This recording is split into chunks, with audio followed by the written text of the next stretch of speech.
mourn like you know that you bound for glory, got to lay down and die someday. Won't you shout like you know that you bound for glory? Won't you shout like you know that you bound for glory? Won't you shout like you know that you bound for glory, got to lay down and die someday. Won't you talk like you know that you bound for glory? Won't you talk like you know that you bound for glory? Won't you talk like you know that you bound for glory, got to lay down and die someday. Won't you cry like you know that you bound for glory? Won't you cry like you know that you bound for glory? Won't you cry like you know that you bound for glory, got to lay down and die someday. Won't you preach like you know that you bound for glory? Won't you preach like you know that you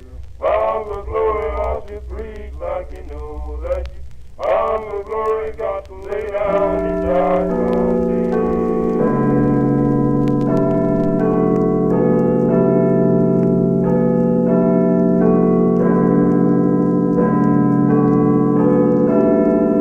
As for today's taking of the great abbey of Monte Cassino on Monastery Hill, this was an enormously hard-won triumph for Polish troops against an enemy from whom they had suffered much.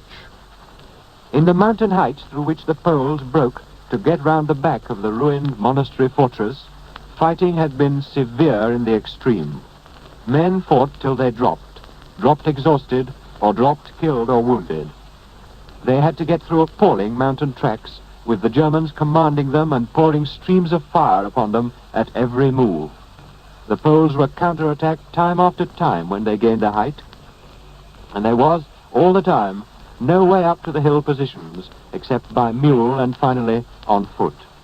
Always the supply, ammunition and water parties had to go up through heavy German fire. In many positions you could by day remain alive only in a hole in the ground. To show yourself and move in daylight in these forward positions was death.